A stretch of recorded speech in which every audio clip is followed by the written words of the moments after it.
Hello, everyone, and welcome to our very first episode of Why You Don't Need to Count Calories to Be Healthy. I'm your host, Claziana Wertz, and I am beyond excited to embark on this journey with all of you. Today, we have a special guest joining us.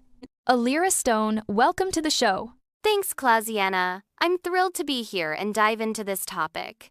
Honestly, I think it's something that so many people need to hear right now.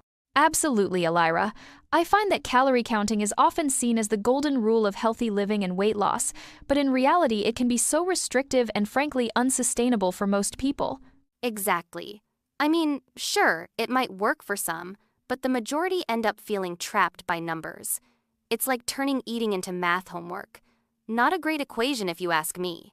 I love that analogy. And how does it even begin to account for the joy and the emotional aspect of eating? Food is more than just fuel. It's culture, memory, and sometimes comfort on a rough day. Totally. I remember hearing from a client who started avoiding family dinners because she couldn't count the calories accurately. It isolated her from those precious family connections. That's just not right. That's heartbreaking and so unnecessary. One of the biggest misconceptions we combat is the idea that health is a one-size-fits-all model where every decision is weighed by numbers. Instead, it's about listening to your body and finding what works uniquely for you. Yes. It's funny, isn't it?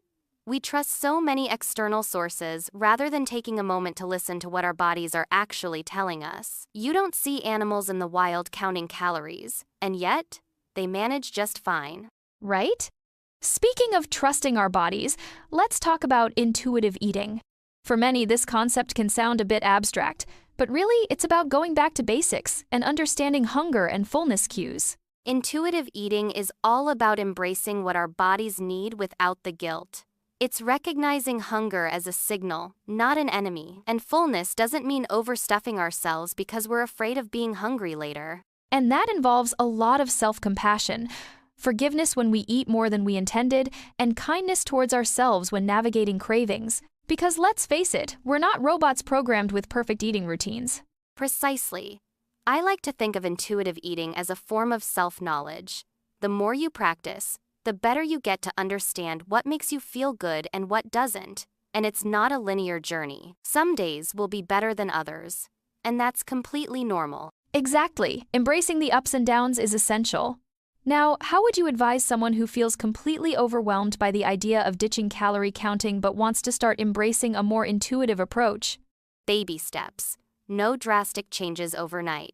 Start by observing your habits. When you feel hungry, pause to check if it's genuine hunger or if it's an emotional urge. Slowly incorporate mindfulness into your meals. And don't be afraid if you find yourself slipping back into old habits.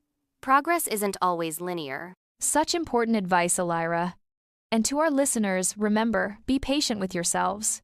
Transformation happens gradually. Find joy in the journey as you learn and grow.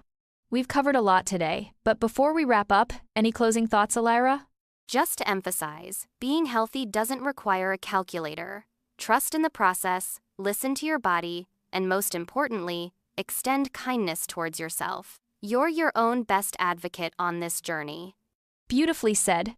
Thank you once again, Alira, for joining us and sharing your wisdom. And to our listeners, thank you for tuning in. If you found today helpful, stay hopeful on your path to a healthier, happier life. We'll see you next time.